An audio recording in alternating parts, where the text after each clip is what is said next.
Hi, my name is Lynnette Abad, and you are watching an episode of Property Finder Talks, where I speak to leaders in the real estate industry here in the UAE. Today, I'm joined with Angela Gegg, who is the Commercial Director for Provident Real Estate. Hi, Angela. Hi, Lynnette. Welcome to the show. Thank you so much for having me on board today. Thank you for being here. Thanks. So, Angela, let's talk a little bit about yourself first, Sure. your background, and why did you get into commercial real estate here in Dubai? That's an interesting one. So my background initially was, I did a lot of public work. I was involved in the media back home. And when I moved to Dubai, I started to actually write for Provident. I was their content writer in real estate, which actually got me heavily involved in wanting to work in this market. And then from there, I was just out, kind of searching and seeing what I wanted to do and what category of real estate I would fall into.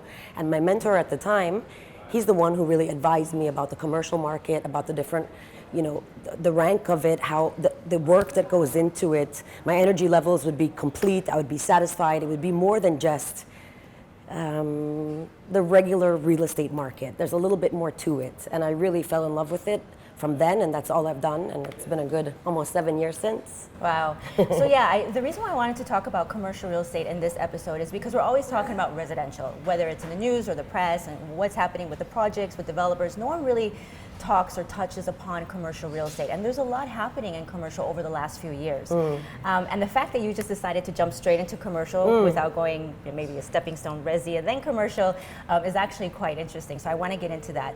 So can you just in general terms, let's talk about what is commercial real estate? Sure, I can absolutely do that. But the point you made, everybody asked me, how could you just do commercial and never have done residential? Yeah. So that is a point that I get asked that a lot, but it's all I know and it's all I love. So, I mean, obviously here at Provident, we're a very big off-plan company, so a lot of the agents focus on that, but I myself, I stick to my commercial. What people don't realize about the commercial market, it's not just offices and retail. The market is actually inclusive of anything that's not relative to, let's say, a family, an apartment, a home as such. You have retail units, you have office buildings, you have vacant plots of land for development, you have mixed use developments with retail plus apartments. That all falls under commercial, industrial, warehousing. We have labor accommodation.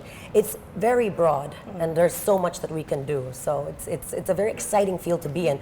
Plus in Dubai, there's the issue of licensing, zoning, the rules, the regulations. We have to constantly be learning and constantly stay on top of our game in the market. Yeah, I definitely want to touch on a little bit about that later.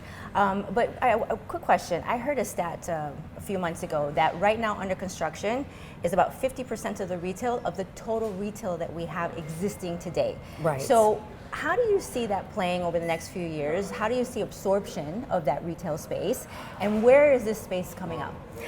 Well, we've got a lot of mega malls coming up. Yeah. And mind you, also warehousing is classified under retail in a lot of cases because of e-commerce. So the data might not be exactly for retail from shops per se, but it could be a mix of community centers, malls, warehousing, again, for that e-commerce sector.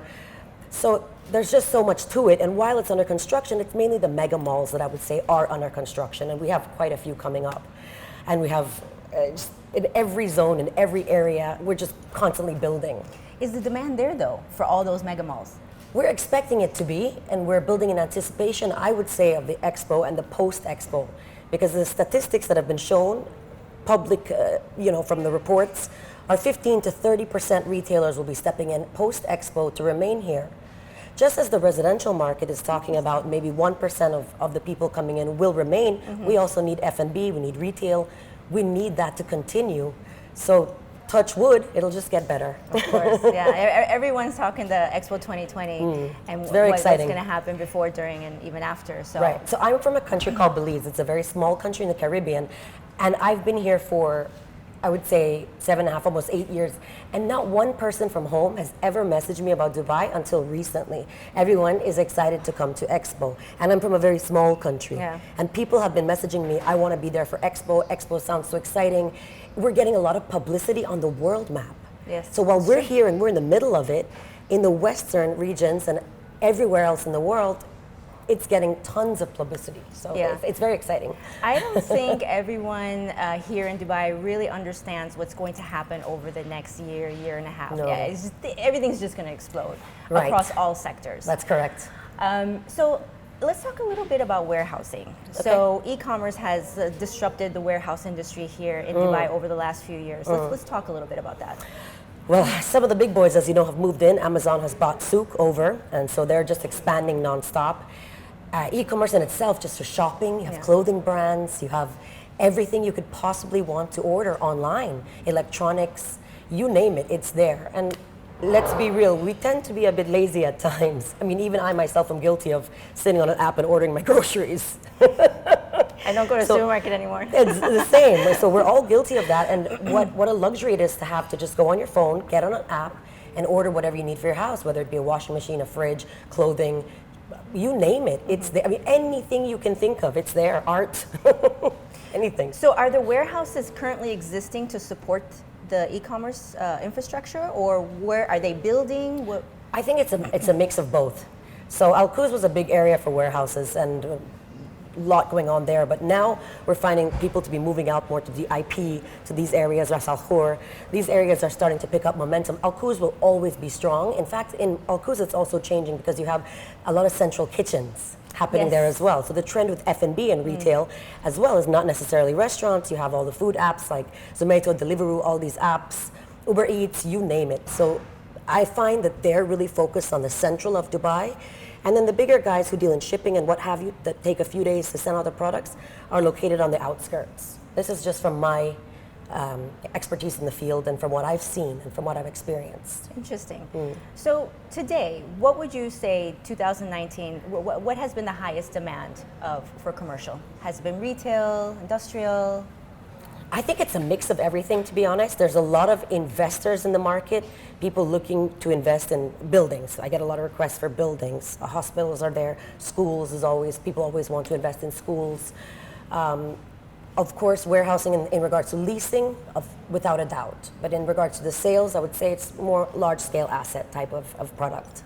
So once Expo 2020 was announced, what were the trends that you saw that is directly related to 2020? Well, I would say retail picked up quite a bit. Obviously, people just wanted to come in and get their brands recognized before 2020. Before 2020, in anticipation of 2020, people wanted to come in. I myself started to receive tons of concepts, and retail is a little different. The way we work in retail, people usually submit a concept to me. We take a look at that brand and decide where it will go, what outlet would be suitable for it. And people just started submitting brands like crazy. There was one time where I was receiving up to maybe 10 brands a day. Which is a lot, because if you really think about it, maybe I'll get 10 a week. But right after that bid, we were receiving 10 a day. Now it's back to normal. It's back to normal a bit, where I'm just receiving a couple concepts a week, which is great, but still people are already here, or they've set up shop, or they're looking to expand. And of course, on the expo site itself, we're expecting a lot of retailers to be in there. Another thing that I found, obviously there was a demand for labor camps, because with all the building taking place, with all the expo construction, with all the everything coming in and the excitement of everything, laborers were pouring in. We needed more space to accommodate them. So for me personally, it was retail and it was labor camps. Warehouses, yes, they're always in demand. Warehouses have been in demand. E-commerce, triple that. But since expo, retail and labor camps for me were the two biggest. And from my understanding, labor camps return some of the highest yields. Yes, that's correct. What's the average? It can range anywhere between 14 to 18%, thereabouts. We have had cases of 20%. Wow. So yeah. Let's talk a little bit about the hospitality sector. Sure. As we know, there's a lot of rooms being built right now. Just to prepare for 2020, the holiday home sector has completely exploded to accommodate the 25 million plus visitors that are expected to be here. So what are you seeing in the hospitality sector? Well, as you mentioned, rooms are just being built like there's no tomorrow. The turnover of rooms and hotels coming in, as well as you mentioned, the short-term renting has again exploded. Emaar has recently released their own brand.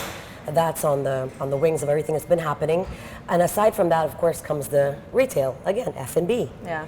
There was a time when I would struggle to get my licensed venues into a hotel because I had very few hotels with the amount of retailers. Now I can pretty much have my pick. I can go to 4 different hotels and submit my brand and say, this is my client. I'm bringing them in from the UK. We want to set up shop in Dubai. back in the day, I would have 4 brands fighting for that one space. Wow. Yeah. So I'm happy with the I'm happy with the hospitality and the hotels coming in. Now, of course, the short term is not affected by that, but it's still great to have all these big brands coming in, and the hospitality groups that are here are doing great. The big boys that are in town, they keep expanding, they keep growing, and they're doing really good things. So yeah, and we're excited. There's a lot of new things up and coming, very exciting F&B brands coming in. Yeah. I can't give away too much, but I'm involved in a few of them. That's very interesting. Brokering a few of them, and we have some exciting brands opening. Yes. Q1 of 2020, we have some amazing brands. Looking forward to it. Yeah. So let's talk a little bit about like laws, regulations when it Sure. comes to commercial. I know a lot has changed over the years. And we're constantly changing. Yeah. We are constantly changing. So it's one thing, we need to keep up with the changes. I mean, in regards to the regulations and the zones and licenses, they evolve constantly. But the beautiful thing about Dubai is obviously we have the LLC license, which is the DED 5149, where you have a local partner. And there's only specific areas that we can house that. For example, Business Bay, which as your statistics show is one of the highest that has transacted in commercial. And there's a reason for that, obviously. It's a great area, there's tons of stuff happening, and of course DED is there. So there's a lot of people with that. And then of course we have all the different free zones. Yes. So we have from Dubai International Financial Center, which is the DIFC commonly known, all the finance guys are there. Then we have the MCC, which is the JLT specifically area. Then you have of course TCOM Group, which houses 11, 12 licenses, including D3, IMPZ. You have Media City, you have Dubai Internet City. There's a ton of licenses under that big group and those guys there.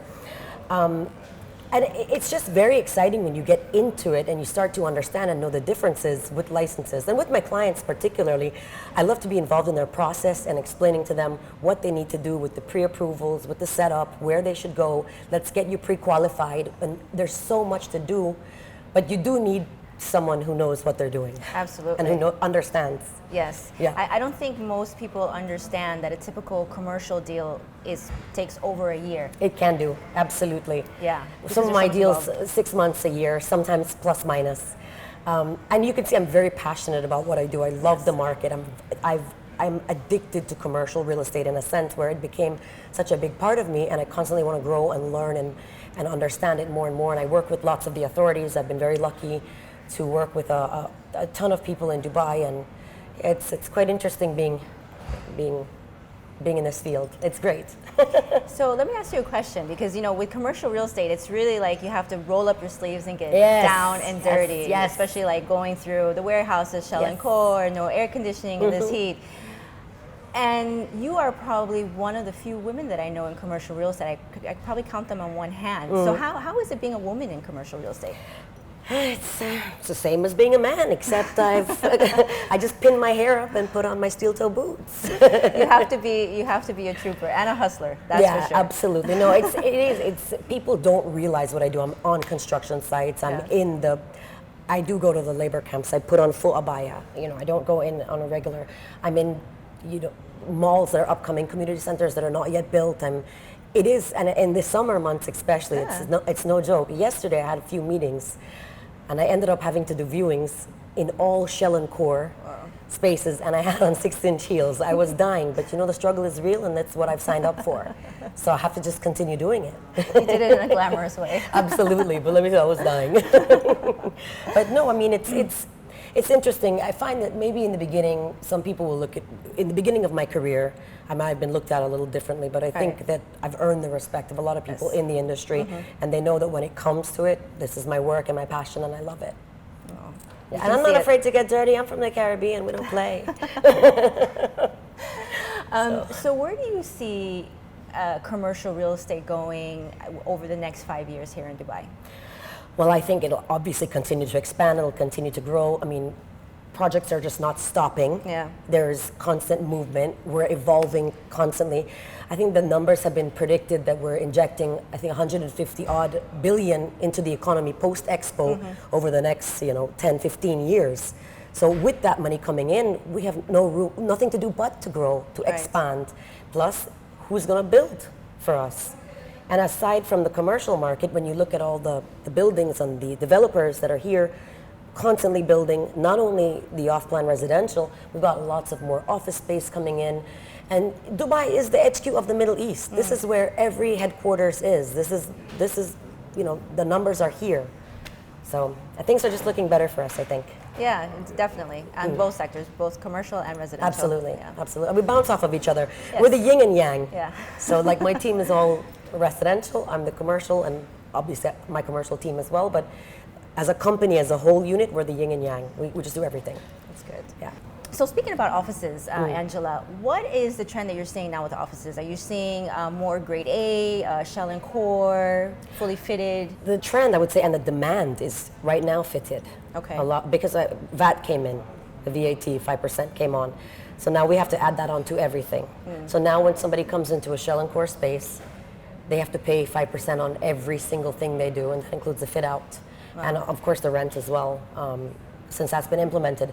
So I find that a lot of the corporates who are either moving or expanding, they all are coming to me about 90% rate of wanting fitted units. And that big time demand for fitted. So a lot of the landlords have started to offer Cat A options.